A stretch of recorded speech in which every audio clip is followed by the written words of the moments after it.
राम और कृष्ण हमारे जीवन, हमारी संस्कृति, हमारी चेतना के सर्व महत्वपूर्ण अंग हैं। इन दोनों के जीवन के परम गुण, जो गुण राम और कृष्ण के प्रतीक बन गए हैं, वो अगर हम हमारे जीवन में समन्वय कर लें तो जीवन परिपूर्ण हो जाए, आनंद से भर जाए। राम प्रतीक है क्षमा का, क्षमा भाव का।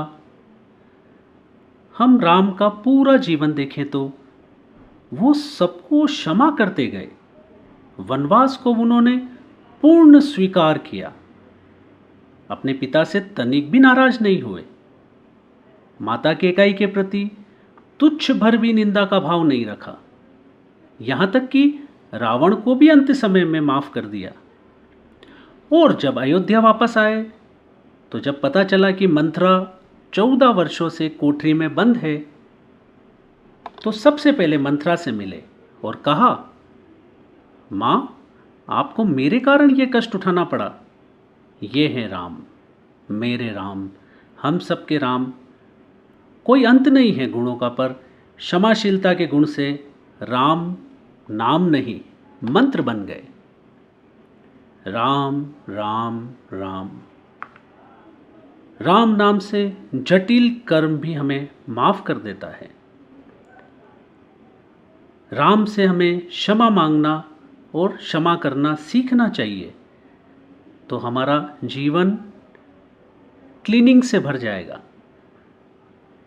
क्षमा से कर्मों की क्लीनिंग होती है। कृष्ण, अगर इस अखिल ब्रह्मांड में कोई प्रेम का प्रतीक है तो वो है कृष्ण।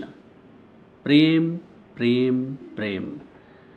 गौ माता से प्रेम, बांसुरी से प्रेम बहाना, गोकुल नंद बाबा, यशोदा मैया से प्रेम, राधा से निश्चल प्रेम, और वो कृष्ण प्रेम में अमर हो गई। राधा नाम ही एक मंत्र हो गया। मीरा भक्ति रस में इतनी डूब गई कि वो कृष्ण के प्रेम सागर में सशरीर समाहित हो गई। सुदामा की दोस्ती, सत्कार, प्रेम में सब कुछ लुटा दिया। और हमारे नरसिंह मेहता की कहानी जैसे प्रेम में रुला देगी। प्रेमावतार कृष्ण कृष्ण कृष्ण। कृष्ण के नाम से जीवन में हीलिंग होती है, राम के नाम से क्लीनिंग होती है। क्षमा राम है, प्रेम है कृष्ण।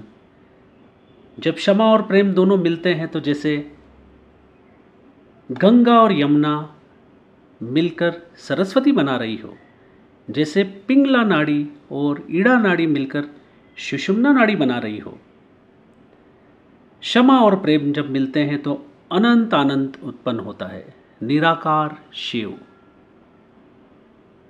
इस क्षमा प्रेम आनंद के सागर में आप, हम सब डूबते जाए और अपने जीवन को धन्य करें।